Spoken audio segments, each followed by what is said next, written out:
ಸ್ನೇಹಿತರೆ, ನಿಮಗೆಲ್ಲ ನನ್ನ ಪ್ರೀತಿಯ ನಮಸ್ಕಾರಗಳು. ಸ್ನೇಹಿತರೆ, ಇಂದಿನ ದಿನಗಳಲ್ಲಿ ಸಂಬಂಧಗಳಿಗೆ ಬೆಲೆನೇ ಇರದಂತಾಗಿದೆ. ಯಾಕಂದರೆ ಸಹೋದರಿಯೊಬ್ಬಳು ತನ್ನ ತಂದೆಯಿಂದ ಬರುವ ಹಣಕ್ಕೋಸ್ಕರ ತನ್ನ ಇಬ್ಬರು ಸಹೋದರರನ್ನು ಕೊಂದಿರುವ ದಾರುಣ ಘಟನೆ ಇದೇ ನಮ್ಮ ನೆರೆಯ ರಾಜ್ಯವಾದ ಆಂಧ್ರ ಪ್ರದೇಶದಲ್ಲಿ ನಡೆದಿದೆ. ಸ್ನೇಹಿತರೆ, ಅದಕ್ಕೂ ಮುಂಚೆ ನೀವೇನಾದರೂ ಹೊಸದಾಗಿ ನಮ್ಮ ಚಾನಲ್ನ ವೀಕ್ಷಣೆ ಮಾಡ್ತಾ ಇದ್ದರೆ ಈ ಕೂಡಲೇ ಸಬ್ಸ್ಕ್ರೈಬ್ ಮಾಡಿಕೊಳ್ಳಿ ಹಾಗೂ ವಿಡಿಯೋಗೊಂದು ಲೈಕ್ ಕೊಡೋದನ್ನು ಮರಿಬೇಡಿ.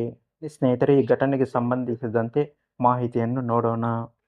ನಮ್ಮ ನೆರೆಯ ರಾಜ್ಯವಾದ ಆಂಧ್ರ ಪ್ರದೇಶದಲ್ಲಿ ಪಲ್ನಾಡು ಜಿಲ್ಲೆಯ ನಗರಿಕಲ್ಲು ಎಂಬ ಗ್ರಾಮದಲ್ಲಿ ಪೌಲರಾಜು ಎಂಬುವರು ಶಿಕ್ಷಕರಾಗಿದ್ದರು.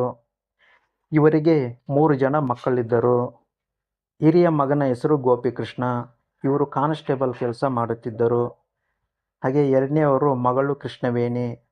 ಕೊನೆಯದಾಗಿ ದುರ್ಗಾ ರಾಮಕೃಷ್ಣ ಎಂಬುವ ಮಗನಿದ್ದನು. ಈ ಶಿಕ್ಷಕರಾದ ಪೌಲರಾಜರವರು ಹೆಂಡತಿಯನ್ನು ಕಳೆದುಕೊಂಡು 3 ಜನ ಮಕ್ಕಳನ್ನು ಪೋಷಿಸಿಕೊಂಡು 3 ಜನ ಮಕ್ಕಳಿಗೆ ಮದುವೆ ಮಾಡಿದ್ದಾರೆ. ಆದರೆ ಇಬ್ಬರು ಪುತ್ರರಾದ ಗೋಪಾಲಕೃಷ್ಣ ಮತ್ತು ದುರ್ಗಾ ರಾಮಕೃಷ್ಣ ಅವರ ಹೆಂಡತಿಯರು ಸಹ ಬಿಟ್ಟು ಹೋಗಿದ್ದಾರೆ. ಇದರ ನಡುವೆ ಕೃಷ್ಣವೇಣಿ ಸಹ ಗಂಡನನ್ನು ಬಿಟ್ಟು ತವರು ಮನೆಗೆ ಸೇರಿ ಸಹೋದರರ ಮತ್ತು ತಂದೆಯ ಆರೈಕೆಯನ್ನು ತಾನೇ ಮಾಡುತ್ತಿದ್ದಳು. ಈ ನಡುವೆ ಪೌಲರಾಜ್ ಅವರಿಗೆ ಪಾರ್ಶ್ವವಾಯು ಬಂದು ತೀವ್ರ ಅನಾರೋಗ್ಯದಿಂದ ಇದೇ ವರ್ಷದ ಜನವರಿಯಲ್ಲಿ ತೀರಿ ಹೋದರು. ಈಗ ಪೌಲರಾಜ್ ಶಿಕ್ಷಕರಾಗಿದ್ದ ಕಾರಣ ಅವರ ನಿವೃತ್ತಿಯ ಹಣ ಸುಮಾರು 40 ಲಕ್ಷ ಬರಬೇಕಿತ್ತು. ಈ ನಡುವೆ ಈ ಹಣಕ್ಕೋಸ್ಕರ ಈ 3 ಜನ ಮಕ್ಕಳಲ್ಲಿ ಕಿತ್ತಾಟ ಪ್ರಾರಂಭವಾಗಿದೆ.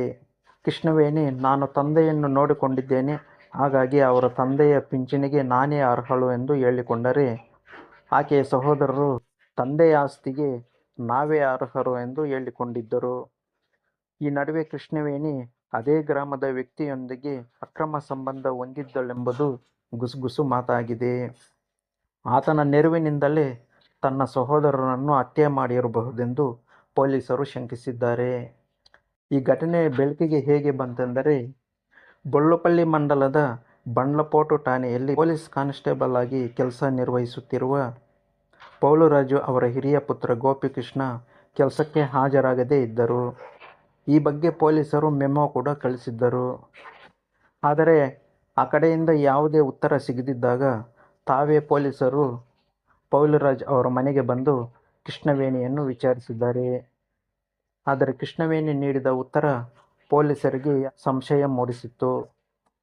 ಆಗ ಬಲವಾಗಿ ಪೊಲೀಸರು ತಮ್ಮದೇ ಸ್ಟೈಲ್ನಲ್ಲಿ ವಿಚಾರಿಸಿದಾಗ ಸತ್ಯ ಆಚೆಗೆ ಬಂದಿತು.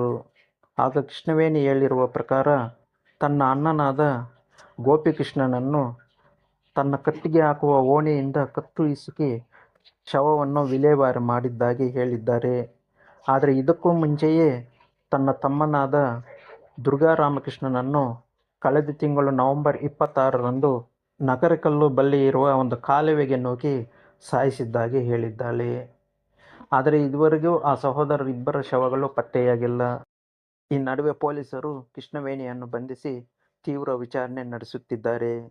ಸ್ನೇಹಿತರೆ, ಅದೇನೇ ಇದ್ದರೂ ಹಣಕ್ಕಾಗಿ ಈ ರೀತಿ ಒಡಹುಟ್ಟಿದವರಾದ ತನ್ನ ಅಣ್ಣ ತಮ್ಮಂದಿರನ್ನೇ ಕೊಲೆ ಮಾಡಿರುವ ಈ ಘಟನೆ ತೀವ್ರ ವಿಷಾದನೀಯ. ಅದು ಹೇಗೆ ಮನಸ್ಸು ಬರುತ್ತೆ ಸ್ವಂತ ಒಡಹುಟ್ಟಿದವರನ್ನು ಕೊಲೆ ಮಾಡೋದಕ್ಕೆ ಅಂತ ಗೊತ್ತಾಗ್ತಾ ಇಲ್ಲ ಸ್ನೇಹಿತರೆ. ಹಣದ ಮುಂದೆ ಎಲ್ಲ ಸಂಬಂಧಗಳು ಶೂನ್ಯ ಅನಿಸುತ್ತೆ. ಈಗ ತಂದೆಯ ಹಣ ಬರುತ್ತೆ, ಆದರೆ ಅದಕ್ಕೆ ವಾರಸುದಾರರೇ ಇಲ್ವಲ್ಲ. ಅದಕ್ಕೆ ಹೇಳೋದು ಅತಿ ಆಸೆ ಗತಿಗೇಡು ಅಂತ. ಸುಮ್ಮನೆ ಹೇಳಲಿಲ್ಲ ಈ ಮಾತು. ತುಂಬ ಸುಲಭವಾಗಿ ಬಗೆಹರಿಸಬಹುದಾದ ವಿಷಯವನ್ನು ಬೆಟ್ಟದಷ್ಟು ಮಾಡಿ ಈಗ ಅವರ ಜೀವವನ್ನೇ ಬಲಿ ಪಡೆದು ಬಿಟ್ಲು. ಹಣ ಎಷ್ಟೇ ಬಂದರೂ ಇವತ್ತಿರುತ್ತೆ, ನಾಳೆ ಹೋಗುತ್ತೆ. ಆದರೆ ಕಳೆದು ಹೋದ ಅವರ ಜೀವವನ್ನು ಮತ್ತೆ ತೆಗೆದುಕೊಂಡು ಬರೋಕ್ಕಾಗುತ್ತಾ? ಸಾಧ್ಯನೇ ಇಲ್ಲ.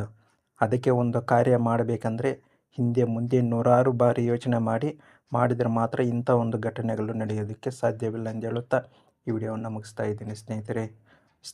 ಈ ಒಂದು ಘಟನೆಯ ಬಗ್ಗೆ ನಿಮ್ಮ ಅನಿಸಿಕೆ ಏನು ಎಂಬುದನ್ನು ಕಾಮೆಂಟ್ ಮೂಲಕ ತಿಳಿಸಿ. ವಿಡಿಯೋವನ್ನು ನೋಡಿರುವುದಕ್ಕಾಗಿ ಧನ್ಯವಾದಗಳು. ಮುಂದಿನ ವಿಡಿಯೋದಲ್ಲಿ ಮತ್ತೆ ಸಿಗೋಣ ಸ್ನೇಹಿತರೆ. ಅಲ್ಲಿಯವರೆಗೂ ನಮಸ್ಕಾರ.